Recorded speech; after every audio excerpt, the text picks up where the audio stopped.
What up, guys? Carolina Jackpot coming at you on Tuesday afternoon. Big game coming up tomorrow night in Columbia. Guys, number 17 South Carolina at home taking on the number 4 ranked Tennessee Vols. This game is huge on multiple levels. Guys, if you're new around here, consider staying true around here. Subscribe to this channel. Click the thumbs up on this video at the end of it if you feel like you enjoyed the content that you saw here today. I hope that you certainly do. But really, this game in the 23 years or so history of Colonial Life Arena, this is probably the biggest game that South Carolina has played there to date. Simply because if Carolina wins tomorrow night and is able to go on the road and beat Mississippi State on Saturday, if we can have Kentucky's help by knocking Tennessee off, South Carolina can earn at least a share of the SEC regular season championship. Now, their back is a little bit against the wall in terms of doing it, even if South Carolina beats Tennessee, if Tennessee beats Kentucky, which is likely to happen. Winning the conference is going to be hard, or getting a share of it will be hard. But nonetheless, this has been an extremely successful season.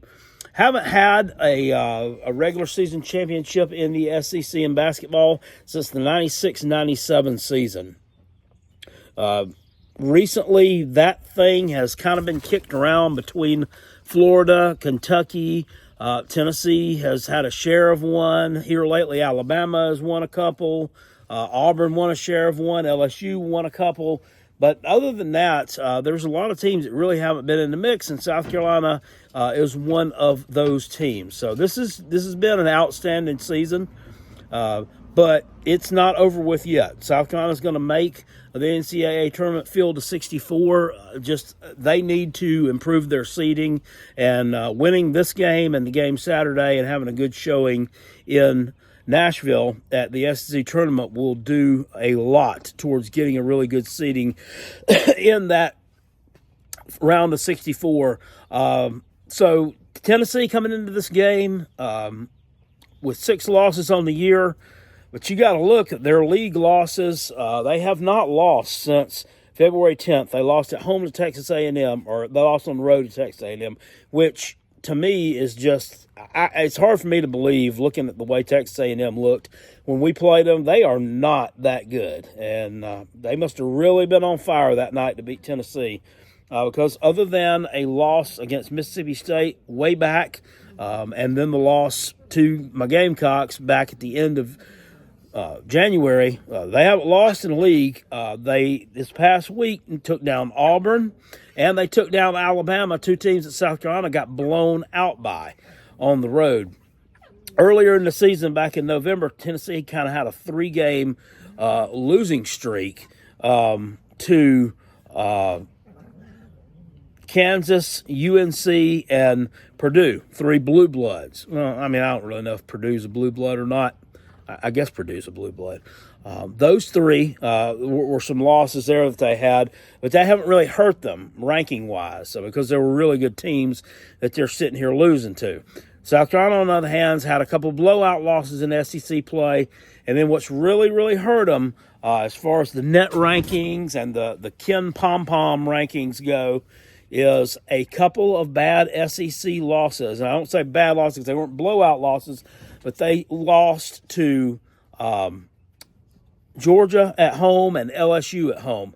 Those were not good. Those were quad 3 losses to 2 terrible teams that just should not have happened. So right now, UT's number 5 in the net ranking. South Carolina's number 47, which to me is still low, and it's still kind of disrespectful when you, especially if you got Florida and Mississippi State, who are ranked above South Carolina, that we beat. And also Clemson, who's sitting here at number 25, who lost to Notre Dame on Saturday, a terrible team. There are just so many variables that go into that net ranking. I think that it's easy to get that thing out of whack. It's really, that's not an exact science. I think at some point wins and losses should matter more than who this team beat that you lost to and who that team lost to that you lost to. It's just a convoluted mess there. NET stands for NCAA Evaluation Formula or Evaluation Tool.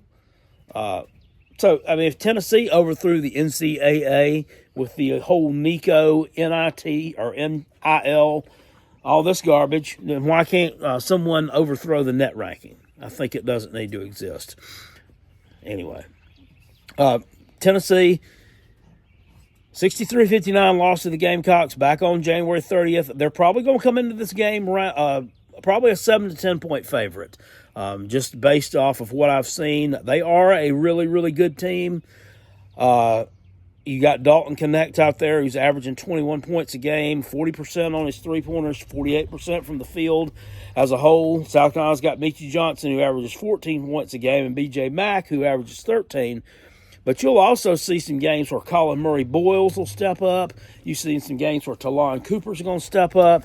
And this team is really unselfish, and if somebody's having a bad night, somebody else has step up in their place. Jacoby Wright is another one who stepped up big time on Saturday in the win over Florida. So these guys, they play good complementary basketball. They move the ball around really well. They play really good defense. They're really physical. You saw them switch to that 1-3-1 zone on Saturday, kind of shut Florida down at the end of that game. I thought that game was lost.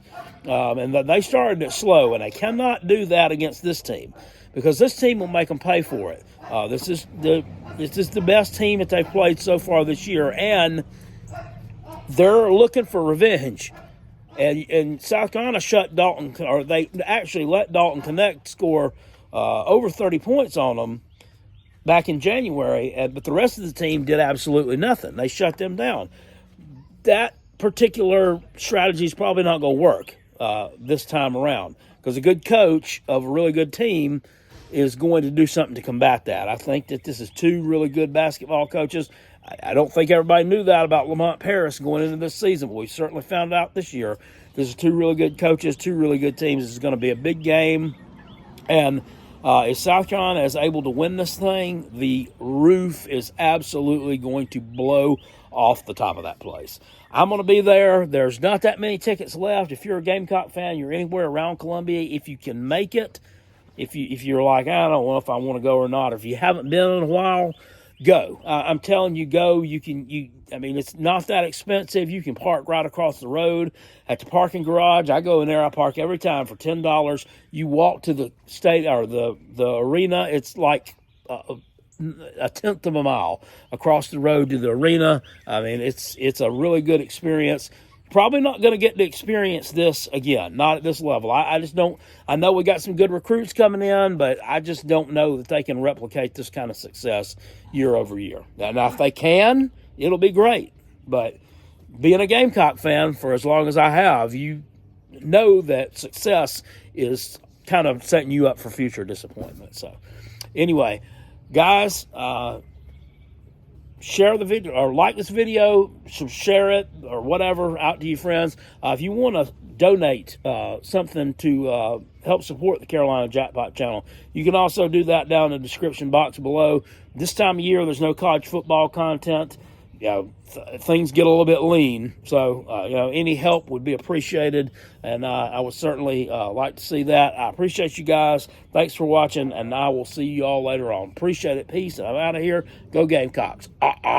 Woo!